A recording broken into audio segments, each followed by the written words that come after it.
left our work. As in, after ng trabaho, diretso kami papuntang Bahrain. And, ayan, si Mama and si Daddy kasama namin papuntang Bahrain. And of course, si Roy. From Lusail, babiyahe kami papuntang Bahrain. And ipapakita ko sa inyo kung ano yung makikita natin sa daan and gaano katagal yung biyahe. Well, I heard it's about 4 hours. So, time check, it's 3:19 PM. Tignan natin kung ano oras tayo makakarating mamaya sa Bahrain. So, let's go! Before traveling through Abu Samra Port, make sure to complete the pre-registration exit on Metrash 2. These ensure all passengers in the vehicle are cleared and no one needs an exit permit. Avoid delays, register early, and travel smoothly. From Lusail, nandito na kami ngayon sa Salwa Road, which is going to Abu Samra. So, yun yung papuntang Kingdom of Saudi Arabia borders, Abu Samra. First things first, you must also have car insurance. We purchase ours online through manafith.com.sa. It's quick and easy.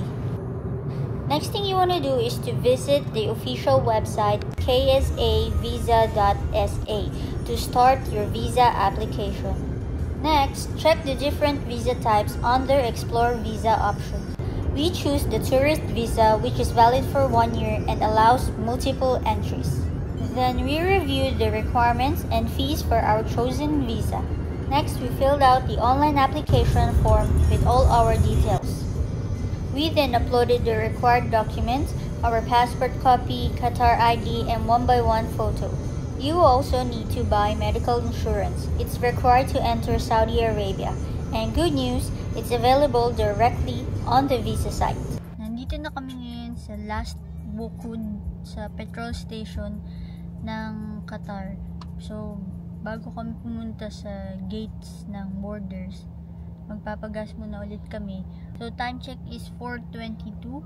So, galing kami sa Lusail ng 3:19.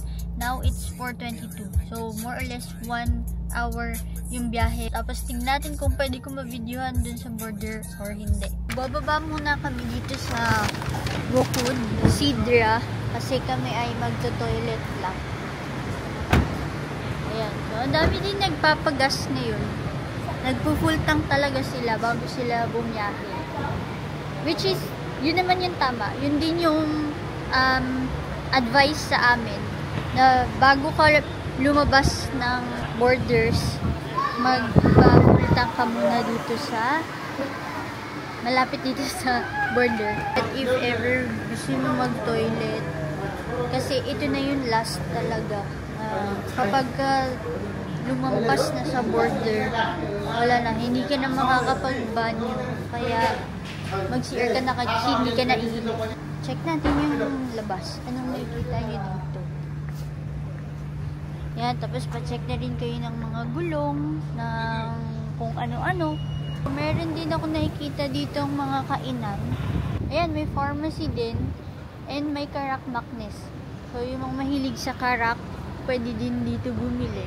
Yung place niya, ang tawag is Kenar Busamra. Ayan.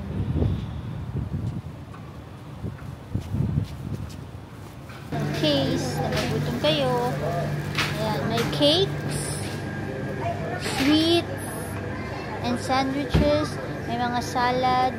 And meron ding mga meals dito. Meron din ditong ATM kung kailangan nyo ng cash. Yan, pwede kayo dito mag-withdraw. Tapos kung gusto nyo din ng anak, meron din ditong baby. Pwede na kayong bumili.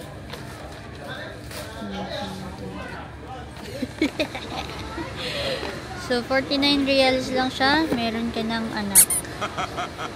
Kalbo! Yeah, I have. Let's start our journey to the borders. Ito na ba yung border? Ayan, so 4:34 biyahe na ulit kami papunta dito sa borders. Natakot ako mag-vlog. mga pulis. May biglang itapon yung camera ko. Ayan na. I-prepare muna namin yung mga papers in case.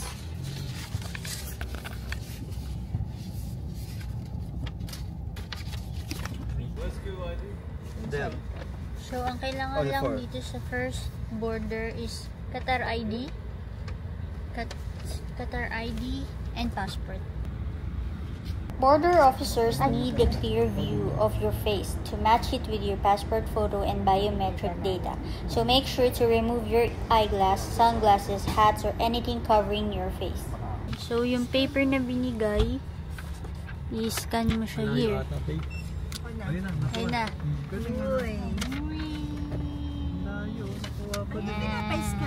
Pagbigay nyo ng mga passport and Qatar IDs, bibigyan kayo nito. I-scan nyo siya dun. Pinakita ko kung paano i-scan. Ganun lang, ha? Okay. So, after dun sa mga gates na yun, may isa na naman ulit na gate. Which is, hindi ko alam kung para saan ito. Pero, ayan, may pila ulit. Ayan, may pila ulit. So, sa second part ng gates, mag-check na ng mga mga trunks, ng mga gamit nyo. Siguraduhin nyo wala kayong dalang camel kasi hindi kayo papalabasin.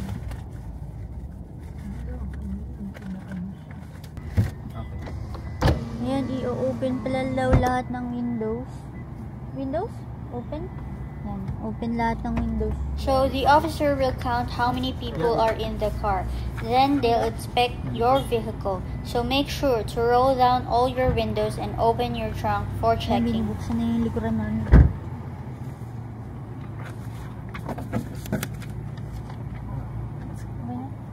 Next, we pass through a second gate for another round of documents check and to confirm that our vehicle inspection was already done. Pwede na ulit sa biyahe. Hindi ko alam kung na-videoan ko yun kasi tinabi ko lang talaga sa gilid yung camera. Naka-exit na kami dito sa Qatar. It's 4:47 na. Nakalabas na kami ng borders ng Qatar. So, papunta naman kami ulit sa gates ng Saudi. Feeling ko Saudi Arabia na to. So, yun. Feeling ko yung Saudi Arabia na tong nilabasan namin. Kasi, nag-out ang sa Qatar borders eh. Baka ito Saudi tayo paglabas.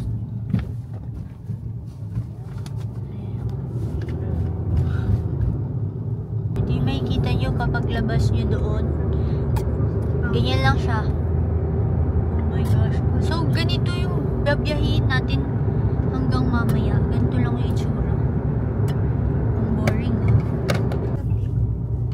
So, this is what you'll see right before entering the gates of Saudi Arabia. Dito ata kakanan. Dito muna ata. Passenger. Guys, dito muna kayo pupunta ha. Pagka first time entry. Ano yata ito? Palabas yata rin. Sa loob. Ay, hindi? Pag first time entry na papuntang Saudi Arabia. Oo, dito daw.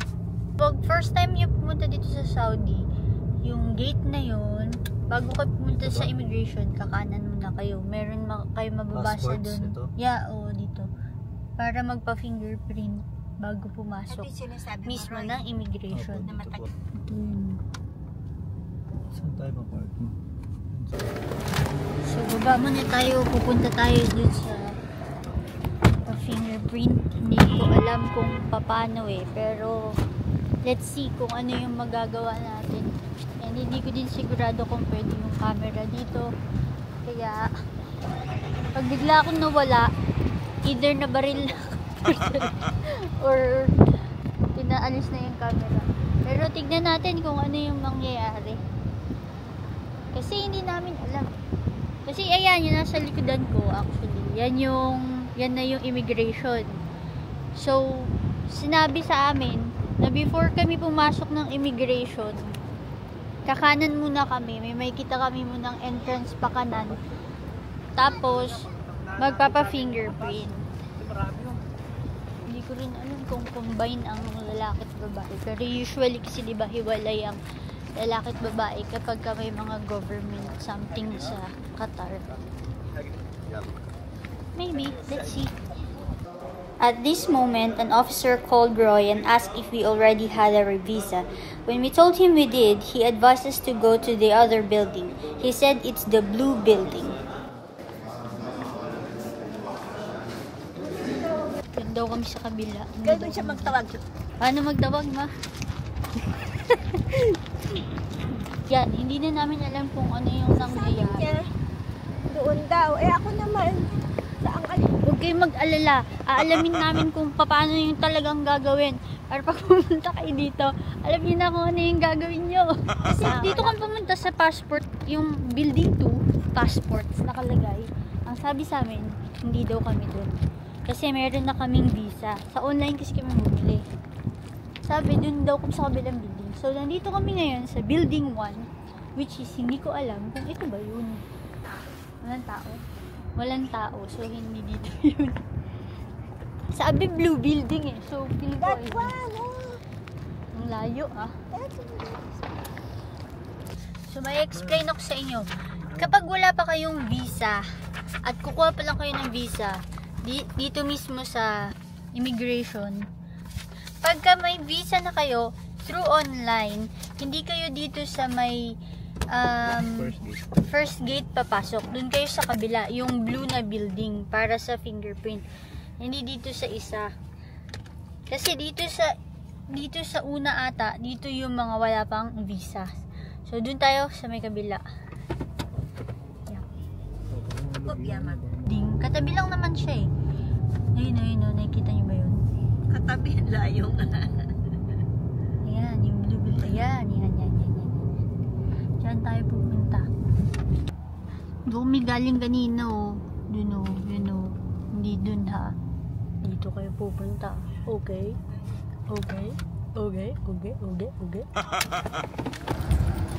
So, puntahan na natin ang blue building.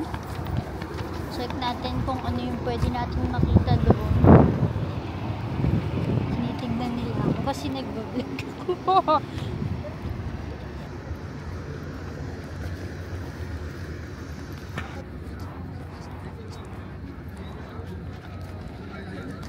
So, medyo konti pa yung tao, guys. Yan, kita mo.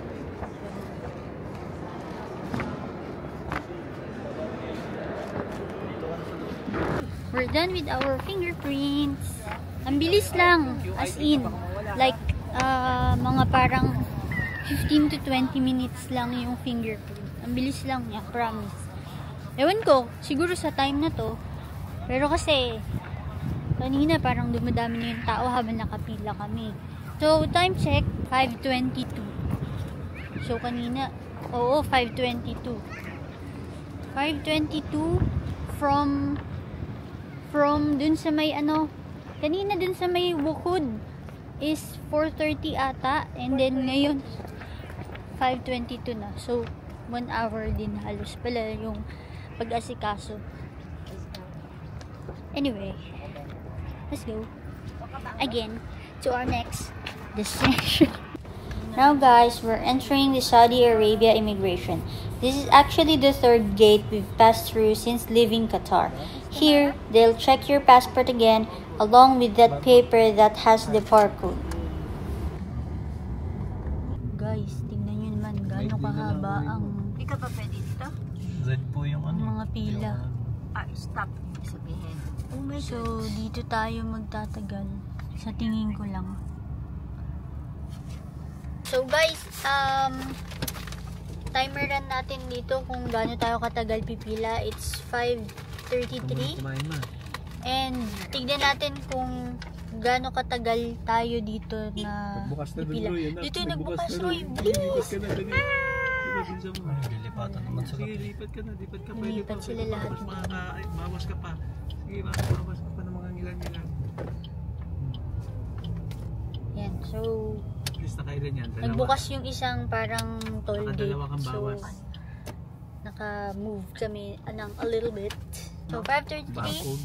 babalikan namin kayo Yan pala ulit yung pinaka- Picture mo nga ito, kapag katapos na yung Ate pala kayo. pagtapos na namin na mag-pass through dito sa gate. So, sa tingin ko ito na talaga yung pinaka-Saudi gate eh. Ano yung pinakalas siguro? Ito na yung last. Sana ito na yung last. Kasi nakatatlo ata tayong pasok sa mga gates. Tatlong pasok kami sa mga gates. Ayun. Mahaba pa to kaya... Una yan dyan sa barcode. Mamaya. So, at this fourth gate, they asked for our car insurance and checked our passport again. But then, for some reason, we didn't really understand. They told us to go back. We're not even sure where exactly. Ano nangyayari? Saan daw? Go back daw eh. Then, after go back, mga Hindi papel sa namin harapan alam ano nila. So, nangyayari. binigay mo doon anak kanina. Sabi go back. Nabalik sa'yo? Binigay? Hindi ko alam din eh. Pero may iniwan ka doon kanina yung gamit mo? Wala po, ito na. Binalik niya? Pinabalik kami. Kasi hindi kami maintindihan bakit kami pinabalik. Ang sabi lang go back. Samahan ko. Nung pinabalik kami, Go back na. hindi talaga namin alam, sabi lang go back. So, bumalik kami, meron kami pinarkingan dito sa may bandang baggage inspection. Pero wala naman nag-a-assist sa amin. Hindi namin alam kung ano gagawin namin or what. Basta yun, hindi talaga namin alam at all. So, bumaba muna si Roy para mag-check ano yung gagawin or kung ano yung mga pwedeng gawin. Ano daw? So, time check tayo ulit. Simula nung pila. Ngayon ay 6:04.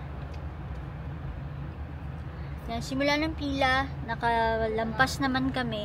Pagkalampas namin, ayun nga, walang sinabi sa amin na kahit anong instruction. Binalik lang yung papel. Ay, hindi. Binalik lang yung passport. Tapos, yun na. Dumiretso na kami. Tapos may gate ulit. After nung gate, doon na kami pinababalik ulit. So, ang gulo. Sana maging maayos. Kasi hindi namin alam kung paano. Ayan, so may nag-check na dun sa likodan namin. Ayun o. Nag-check na siya. Nag-inspect. Ay! Baba mo na daw. Kasi sana hindi. Okay, thank you. Tapos na? Oh. Chinik lang yung likuran? Chinik lang yung likuran. Ayan, so bumalik na ulit kami. Tapos na kami magpa-inspect ng bag. So, pagkatapos i-check yung parang maliit na paper, yung kanina, pagkatapos nun, huwag yung dire-diretso agad sa next gate. Kailangan nyo muna magpa-inspection ng mga baggage bago kayo dumiretso dito sa isang gate. Kasi papabalikin kayo. Yun pala yung naging problema. Kasi hindi na-inspect yung baggage. Tinignan lang. It's okay? Ito mo lang. Ayun, okay na. Nakalampas na kami. Nang walang sabi-sabi. Wala ang biyahe ko. 3 hours pa. Inabot din kami ng 1.5 hours dun sa gate ng Saudi. Ang babiyahin namin mula dito sa Saudi papunta sa Manama is around 3 hours. Syempre dadaan ulit kami sa gates naman ng Bahrain. So tignan ulit natin kung ilang oras yung mako-consume natin doon sa gates ng Bahrain. Stay tuned! In Saudi Arabia, ito na yung mga flags nila. Bali, anong part ito ng Saudi? I-welcome hindi ko rin po alam eh. I-welcome nila lahat ng Gulf countries. So, ayan, may mga flag. May flag ng Qatar, Bahrain, UAE. Ayan, so, kung nagugutom na kayo, meron dito agad mga convenience store. Pwede na kayo dyan kumain. Ito yung daan papunta sa Bahrain. Wala siyang street lights. So talagang yung ilaw lang na sasakyan mo yung magiging ilaw yun. Ayan guys, ganito yung itsura kapag wala kang kasabay sa kalsada, pagka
Dito kami ngayon sa parang E-Gate, King Fahad Way.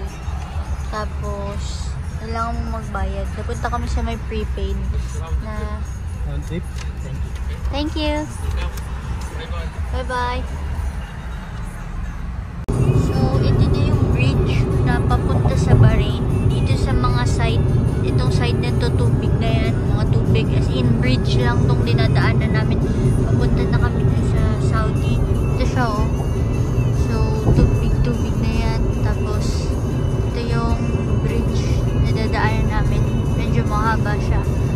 Ang tawag pa rin dito sa daan is King Fahad Causeway. Medyo malayo pa kami sa border pero ayan yung bridge. And 51 minutes pa yung biyahe namin.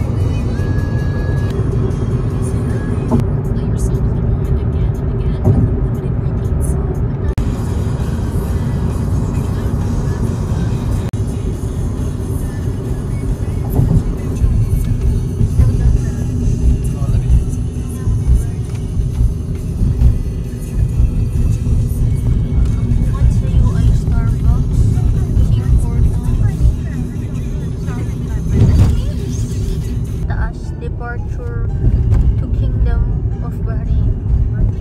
Ayan. Malaki din siya. Ito yung airport nila. Magpa na rin. Thank you. Ano yun? Ayun na naman, wala na naman sinabi sa amin kung anong gagawin.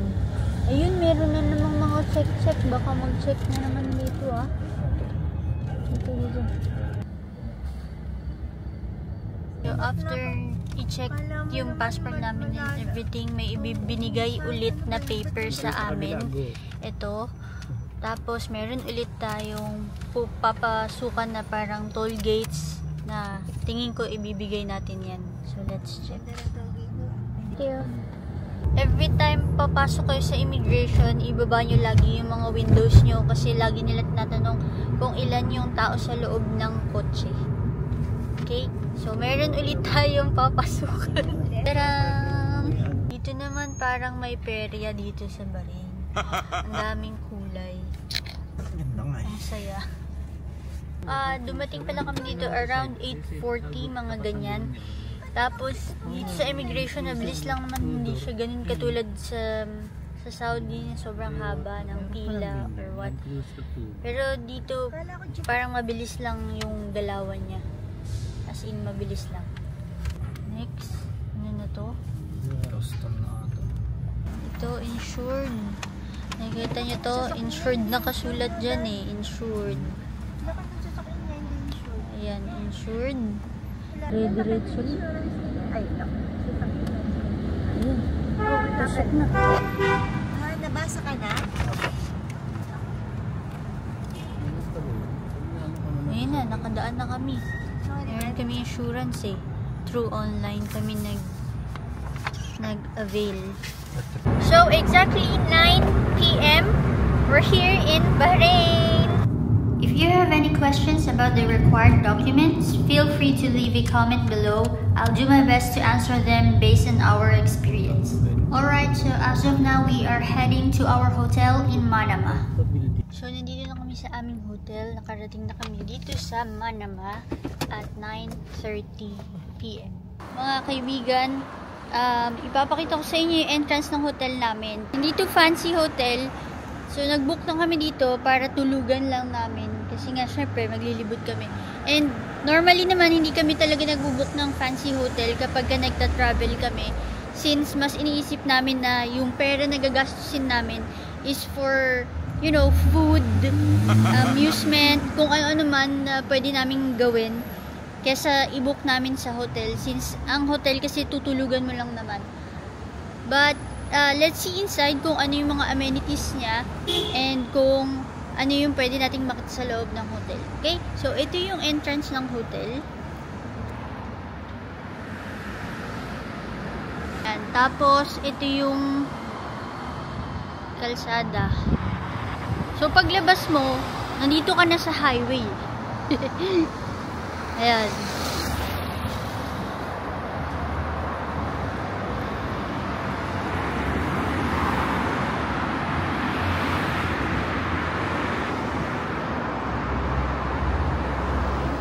sa nakikita ko dito, para siyang, alam mo yun sa mga Pilipinas, yung parang sa mga Cubao, ganun. Ganun na yung feels niya, ganun.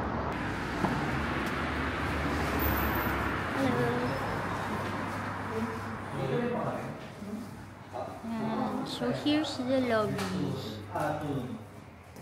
Alright guys, so ending the vlog here for now. In part 2, I'll take you on a quick hotel tour first, then we'll head out and explore more of the city. So see you guys next time.